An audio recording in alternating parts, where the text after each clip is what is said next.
que nous sommes devant ce Dieu. Aide-nous à dire quelque chose. Oh Dieu, guéris les malades, sur les affligés. Au nom du Seigneur Jésus. Amen. Je crois que nous venons de passer un moment béni avec l'homme de Dieu comme Alam. Un bon moment ici, Radio FM. Après lui, avec la bonne parole comme cela, c'est nous. Après, c'est le passé Josué qui va venir. Et nous lisons dans chapitre 2. Quand vous prenez le chapitre 2, parce que nous avons déjà terminé avec le chapitre 1, nous parlons sur les 7 chapitres des Hébreux. Nous avons vu dans le premier chapitre l'écrivain qui était juif de naissance, Paul, qui était vraiment con, qui ne voulait pas entendre les chrétiens. Alors d'emblée, quand il s'adresse à ses frères, il n'a pas présenté autre chose dans le premier chapitre. Il a voulu faire tout convaincre ses frères que le Seigneur Jésus-Christ, c'est Jéhovah de l'Ancien Testament. Et cela n'était pas facile. Pour les Juifs pour se dire Amen à cela. C'est pourquoi dans le chapitre 2, nous avons vu avec vous dans le verset 1, il dit c'est pourquoi nous devons d'autant plus nous attacher, de peur que nous soyons emportés loin d'elle. Après qu'il ait peint les saluts, qui est venu à travers l'homme du Seigneur Jésus-Christ. Il appelle ses frères, il nous appelle de ne plus s'éloigner de ces saluts, de ne plus interpréter de notre manière. Parce qu'il nous a dit, si la parole annoncée par des anges, par des prophètes, les hommes que Dieu a envoyés, la parole qu'ils annonçaient avait eu son effet. Quel effet? Si à toute transgression, toute désobéissance, que les gens désobéissaient, transgressaient cette parole, Paul dit dans chapitre 2, ces gens-là ont reçu leur en exigeant un si grand salut.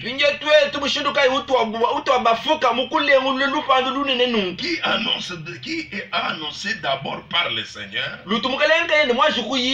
nous a été confirmé par ceux qui l'ont entendu. C'est que maintenant il nous appelle à tenir à quelque chose.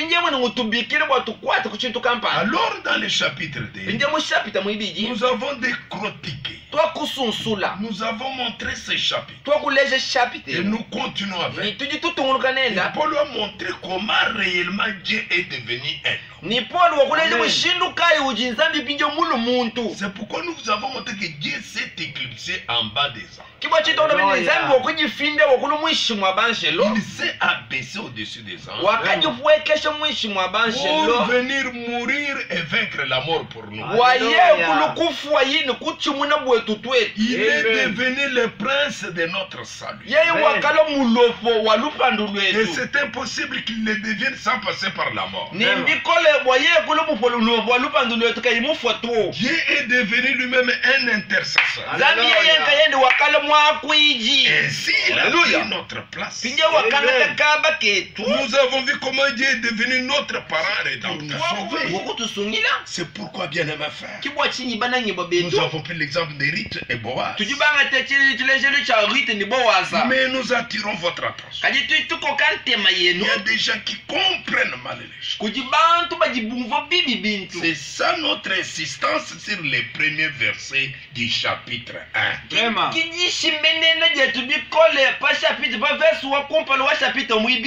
que Paul a dit, il a parlé à nos pères par les prophètes. prophète. Aujourd'hui, à 7 ans, ça parlait par les fils. C'est là où il y a eu la mauvaise compréhension. Paul ne s'adressait pas à nous. Il s'adressait aux Juifs. Pour leur montrer que Dieu les a parlé par les prophètes. Et à la fin des comptes, c'est lui qui parlait à travers les prophètes. Il devait convaincre les Juifs qu'il est devenu. Après Jésus, il n'y a pas de prophète. Si tu as cette compréhension, veuillez la balayer ce soir. Parce que Paul lui-même qui parlait, il était prophète. Paul même qui parlait nous a parlé. Jésus est revenu pour appeler les uns comme 5 ministères parmi lesquels il y a les prophètes. C'est pourquoi nous vous disons, au bois du calvaire, Jésus a dit, tout est accompli. Mais il n'a pas dit tout est terminé. L'œuvre de Dieu n'est pas terminée au bois du calvaire. Là, c'est la dette qu'on était en train de payer. Mais l'œuvre devait continuer. Jean 14, 12 dit, je serai avec vous jusqu'à la fin du temps. Et les œuvres que j'ai faites, vous les ferez aussi. C'est pourquoi nous vous disons, aujourd'hui, au temps de la fin, à cet âge où je parle, le même Dieu qui a utilisé Paul, qui a utilisé Pierre, qui a utilisé Luther, Irénée, Martin, à cet temps de la fin, le même Dieu a utilisé un homme du nom de William Marion. Ce soir, Dieu parle à travers vous. Là, ça sera facile. Et je dis aux gens, Dieu parle à travers vous. Mais impossible de croire que Dieu a parlé par Branham. Mon frère, blague à part, tu n'atteindras jamais la dimension de cet homme William. Et quand Dieu a pris cet homme, c'est d'après les Écritures, d'après Ephésiens 4, il y a un prophète dans les corps d'Israël. Et ce prophète devait accomplir littéralement Malachie 4. Parce que dans Malachie 4, c'est un prophète qui vient à cette et ça accomplit acte des apôtres. Verset 19 à 21. Répentez-vous et convertissez-vous. Pour que des temps de réfléchissement viennent de la part du Seigneur qu'il vous envoie. C'est lui qui vous a été destiné, le Seigneur Jésus. Pierre dit, Jésus que le ciel bloque retenu jusqu'au temps du rétablissement des choses. Jésus ne pouvait jamais venir tel que tu l'attends là, sans qu'il y ait un temps de rétablissement comme du temps de Jésus. C'est pourquoi nous croyons sincèrement que Jésus vient bientôt. Branham, c'est le grand signe. Comme Jean était le grand signe dans son temps, aujourd'hui Branham, c'est le grand signe dans ce temps-là. Et Dieu qui est descendu avec cet homme comme il était avec Paul, il a commencé les âges déjantés avec un prophète. Et il termine avec un prophète. Et le même Dieu l'a fait. Il démontre les mêmes signes. Il donne la même parole. Avec la même démonstration. En fait, je peux vous dire, rejetez ce que Dieu est en train de faire dans le royaume. Là, vous avez signé votre jugement. C'est pourquoi quand nous prenons dans la prédication, Hébreux chapitre 2, deuxième partie, paragraphe 183 à 186, le prophète vous dit, nous voici aujourd'hui vivant avec le même Jésus,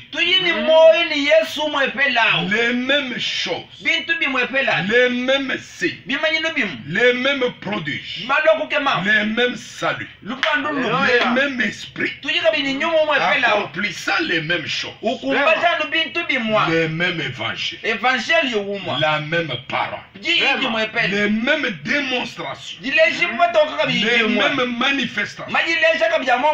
Tout, il est de notre intérêt de ne pas négliger un si grand salut. Voyez, il parle comme Paul. Car nous aurons à rendre compte un jour de ce que nous faisons du Fils de Dieu. Le Fils de Dieu est dans nos mains. Il est là, Jésus est au milieu de nous.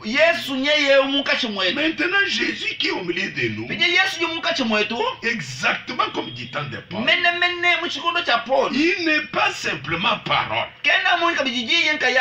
Vous voyez qu'il est parole et puissance. Si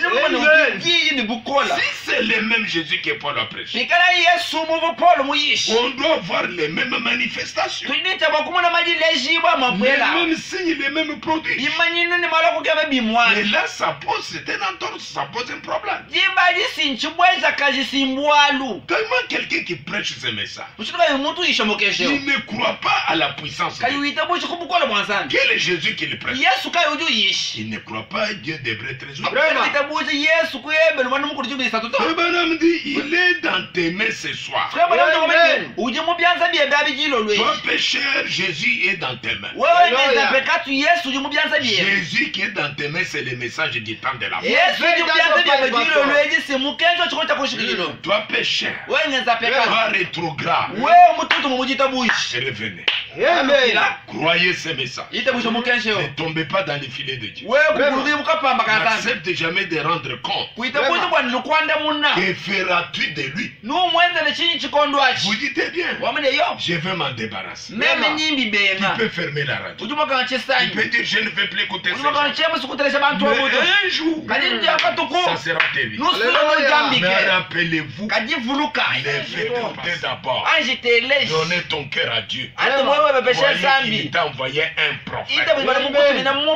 Il n'y a aucune possibilité, si vous êtes un pécheur, de pouvoir quitter ces bâtiments. Moi je vous dis là où tu es, à cette écoute, et dans les mêmes. Vous ne pouvez pas les faire. Ne les faites pas, mon frère.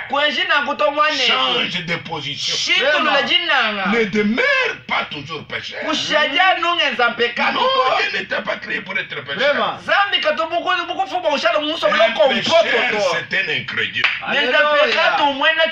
C'est un homme à qui on donne la vérité, convaincu que ce qu'il dit est vrai, mais il est rejeté. Un soir, Pilate a essayé de le faire comme tu veux le faire. Pilate a demandé de l'eau. Il s'est lavé les mains. Je n'ai rien à voir avec cet homme. Et pourtant il avait un mot à ordonner sa mort. Il a manqué à prendre la position pour Christ. Il n'y a pas de position intermédiaire dans la parole. Tu crois ou tu ne crois pas.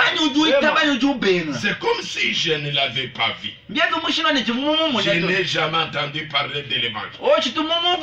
Je n'ai rien à voir à faire avec cela. Pouvait-il s'en débarrasser en levant les mains? Oh, il ne le pouvait pas. Pilate ne pouvait pas s'en débarrasser. Pilate était condamné. Pilate était comme les autres qui ont tué Jésus. Finalement, savez-vous ce qui est arrivé à Pilate? Oh, il a perdu la tête. Écoutez ce qu'il raconte. Il est très loin, en Suisse. Nous étions là l'année passée pour prêcher l'évangile. Maintenant, il y a une vieille légende qui est dit. Il y a une histoire, on raconte. Il y a un temps d'eau que les gens de tous les coins du monde viennent contempler chaque année. Au temps de la crucifixion, Pilate s'est jeté pour se donner la mort. Il s'est suicidé en sautant dans cette eau. Il s'est noyé. Chaque année, quand arrive ce jour, il y a de l'eau bleue en ébullition qui monte de cet temps pour montrer que Dieu a rejeté Jésus de vos mains ou de votre âme.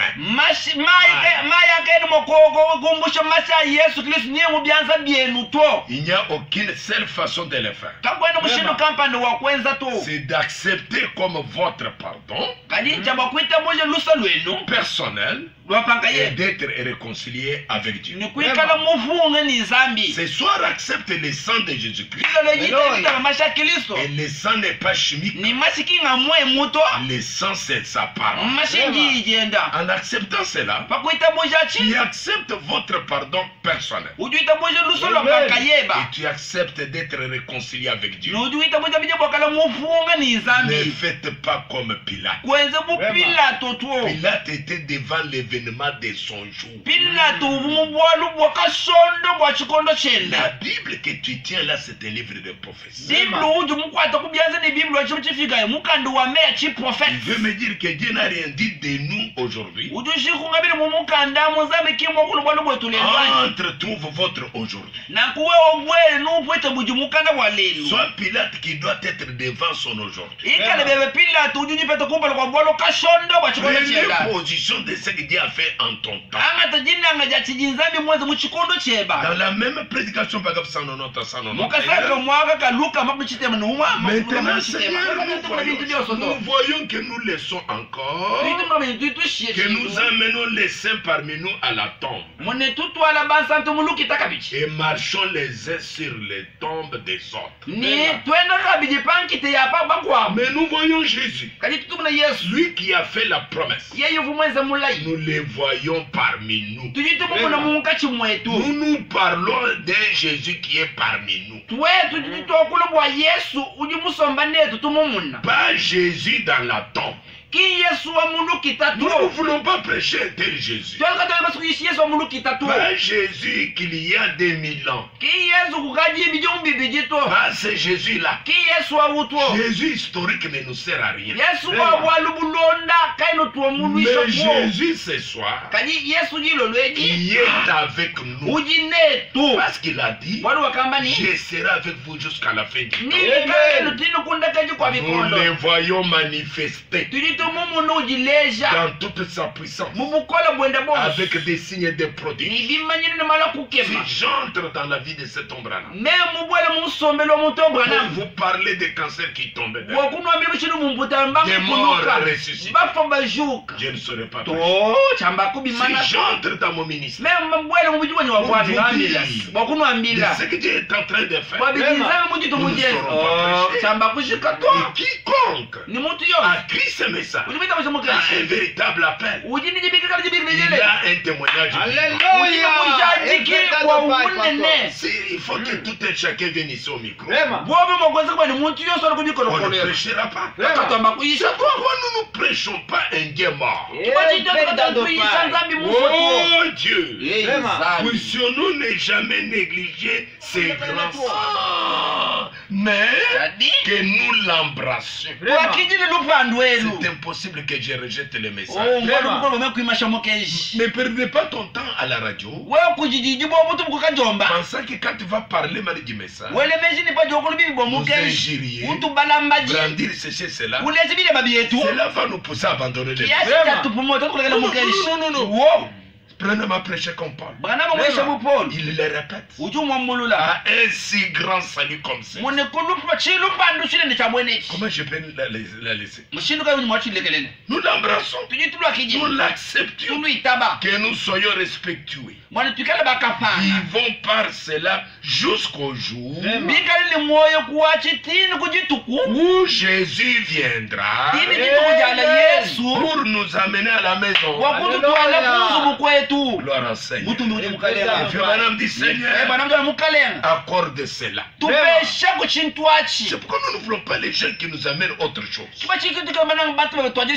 Des interprétations particulières. Parce que jusqu'à la mort de Fébana, il croyait qu'il a préparé cette venue, qu'il a présenté les saluts, qu'il a soulevé les serpents derrière, qu'il nous a laissé la parole de message et nous devons embrasser, garder sans la disloquer, sans l'interprétation jusqu'à ce que Jésus vienne. Si toi tu es fatigué, ne nous dis pas que Jésus est venu. Abandonne la parole de Dieu, va faire tes histoires. Ne criez pas d'échappatoire et de comme le disait notre père, que Jésus vient bientôt. Tu peux nous dire, mais depuis qu'on avait dit que Jésus vient bientôt, mais notre salut est plus près que quand nous avons. C'est pourquoi dans Hébreux chapitre 3, paragraphe 54 dit, maintenant au dernier chapitre, au chapitre précédent,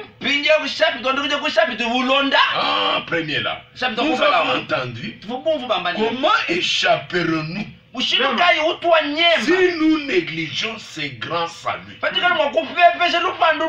Mes frères, j'insiste à vous qui ont créé le message, ne négligez pas ces si grands saluts. C'est le diamant précieux. Toi qui nous pousse à négliger ça, on ne négligera pas ça. Toi qui nous pousse à abandonner les messages, on ne l'abandonnera jamais. Il nous a d'abord été prêché par le Seigneur Jésus, par lui, par ceux qui l'ont entendu. Les mêmes choses que Jésus faisait pour montrer ces mêmes choses parallèlement arrivent ici. Voilà. Les mêmes hier aujourd'hui pour toi. Les mêmes anges de Dieu. Les mêmes œuvres. La même évidence. La même chose en tout. Les mêmes choses sur toute la ligne. Les mêmes évangiles. Conforme à la parole.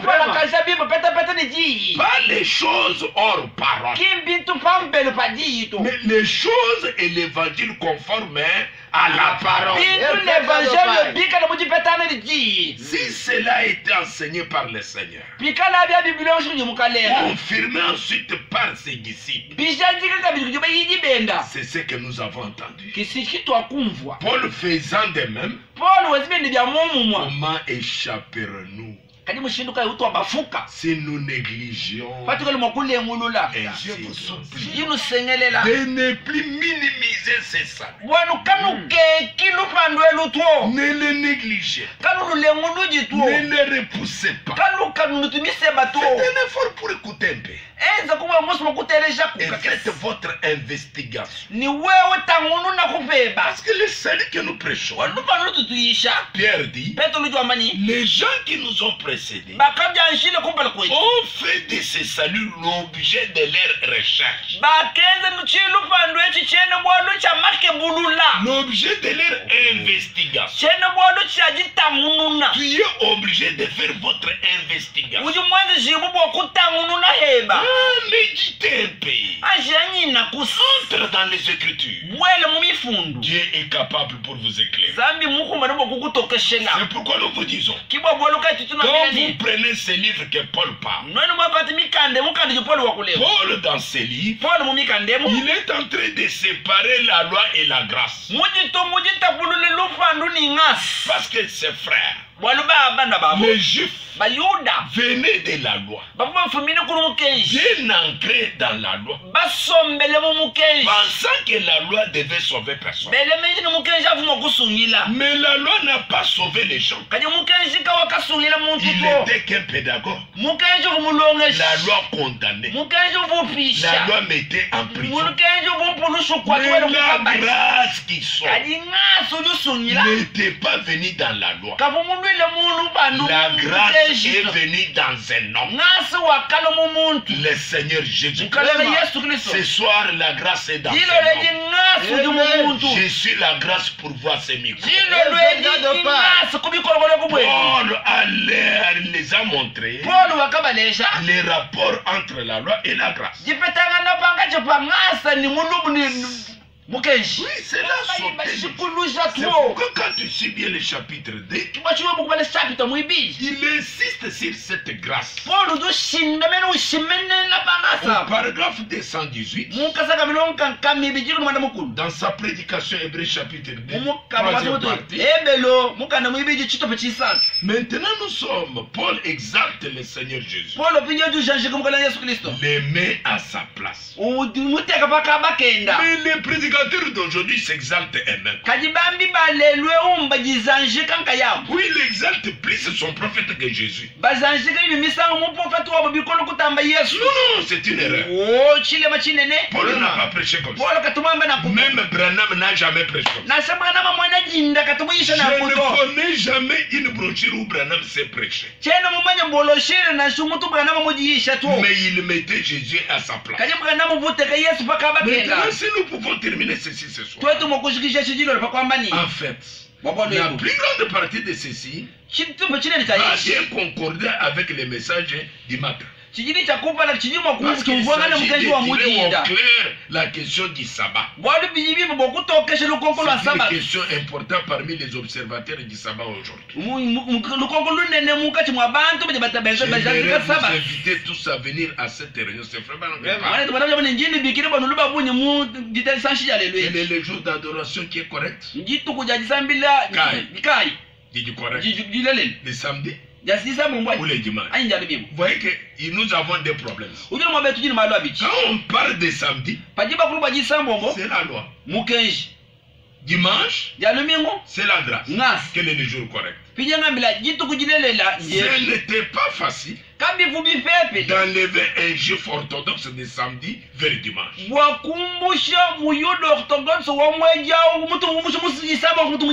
Que dit la Bible à ce sujet? Ces livres séparent la loi d'avec la grâce. Il met chaque chose à sa place. C'est pourquoi nous n'abordons pas un petit évangile. Je prêche un petit sujet. Je prêche un grand sujet biblique. Les grands livres de la Bible. Les épîtres aux Hébreux. C'est un livre qui met chaque chose à sa place. Il montre la loi à sa place. La grâce à sa place. Les Hébreux ont été élevés dans la loi. Paul leur disait quel était le rapport. Il y a même des gens aujourd'hui qui prêchent la loi. La loi ne sauvera personne. La loi a été avalée par la grâce. Et la grâce demeure grâce quand vous la considérez comme la grâce. Oh, le temps file vraiment. C'est pourquoi je vous dis, il y a des gens aujourd'hui dans la grâce. Mais comment tu es dans la grâce? Tu as peur de la mort. Non. La mort même physique. Pour un homme qui est sauvé, qui reconnaît le Seigneur Jésus-Christ comme son sauveur personnel, c'est une voiture qui lui amène dans la présence de Dieu. Pourquoi les gens ont peur de la mort? À cause de ça, les gens croient n'importe quoi. Ils tremblent n'importe quoi. Écoutez-moi que je vous dise quelque chose. Que fait Bana vous parle dans la prédication chapitre 2. Deuxième partie. Si vous prenez des paragraphes 168. Aujourd'hui nous avons combien de prophètes qui ont rebaptisé même nos sœurs, qui ont fait des histoires. Tout cela parce que les gens n'ont pas cru. Premièrement, ils ont peur de la mort. Alors je sais dans quel état mon Seigneur a dû se trouver. Après avoir saigné tout ce matin-là, de 9h à 3h de l'après-midi, perdant tout ce sang, je vois sa robe avec comme toute petite tache d'abord sur elle. Toutes ces taches commençaient à s'étendre. Elle fusionnait et formait une très grande tache de sang qui tombait sur sa jambe pendant qu'il marchait. C'était le sang d'Emmanuel. Oh, le monde en était pas digne. Comment on vous demande de l'argent? Je viens d'apprendre une prophétie. Il dit aux gens, nous viendrons dans la parcelle pour déterrer la croix, l'eau des cadavres, des histoires, appeler les gens pour qu'ils viennent voir. Pour ça, Dieu dit Alléluia. Donnez ça, c'est parce que les gens trouvent ces choses. Parce qu'on vous a fait peur de la mort et tu donnes l'argent. Il y a des prédicateurs commerçants à la montagne. Chassez-les, ne les écoutez pas.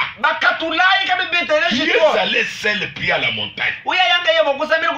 Priez, attendez, il va te parler. Et Banam dit, même si nous sommes petits, Dieu est obligé de nous parler. Toi, tu quittes la ville pour aller faire le commerce à la montagne. Celui qui est allé à la montagne n'a pas mené l'argent. Il est allé pour prier. Mais toi, tu viens augmenter. Il y a un grand travail à faire. Comment Dieu nous a dit, je vous ai donné gratuitement, allez aussi donner gratuitement. Mais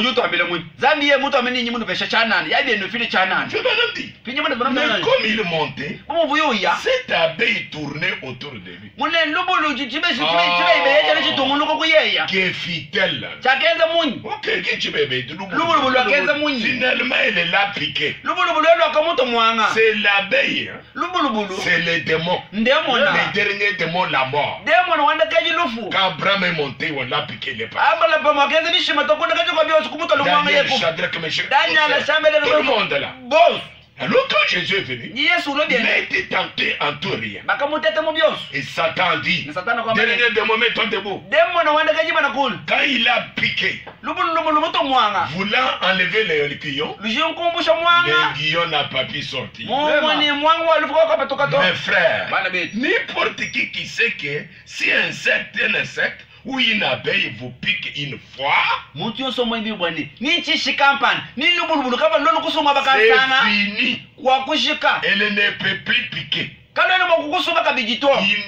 ne peut plus piquer parce que quand elle s'est retirée, elle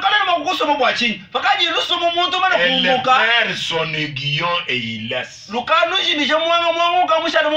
C'est la raison pour laquelle Dieu devait être fait chair. Il prit l'aiguillon de la mort dans sa chair. Il arracha l'aiguillon de la mort. Oh, béni soit le nom du Seigneur.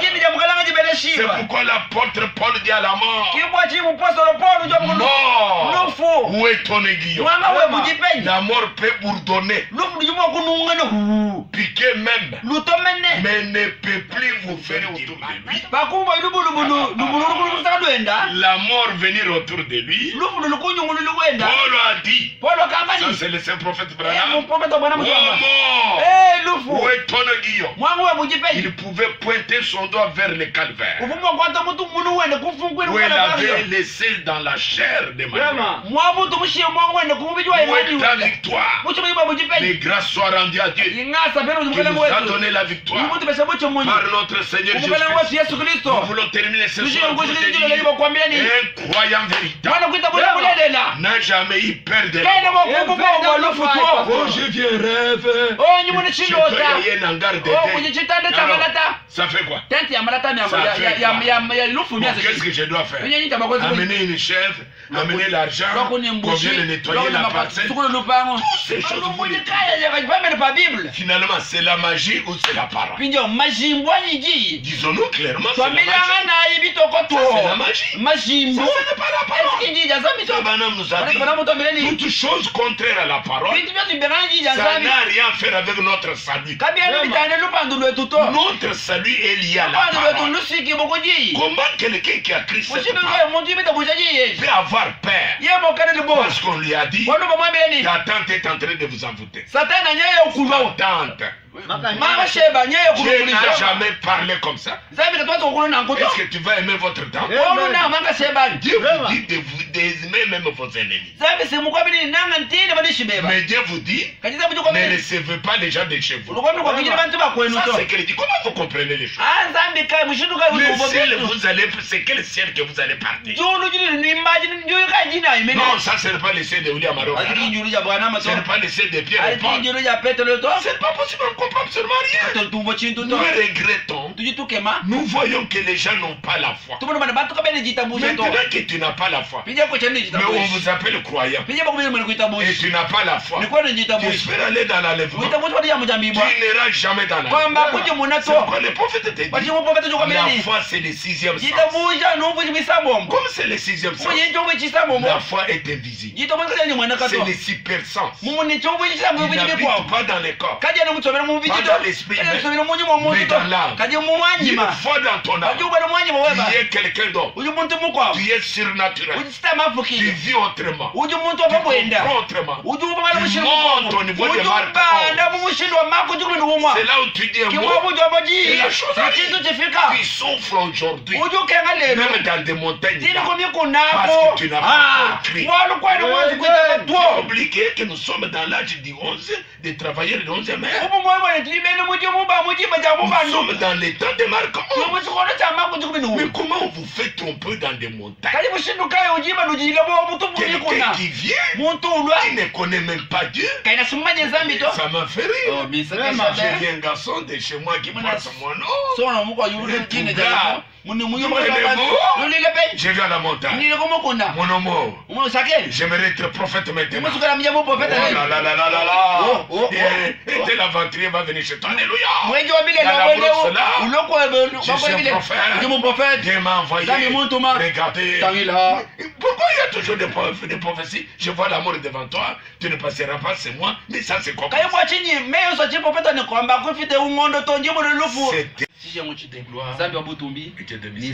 C'est par ta grâce que tu nous as donné la force de parler devant ces gens.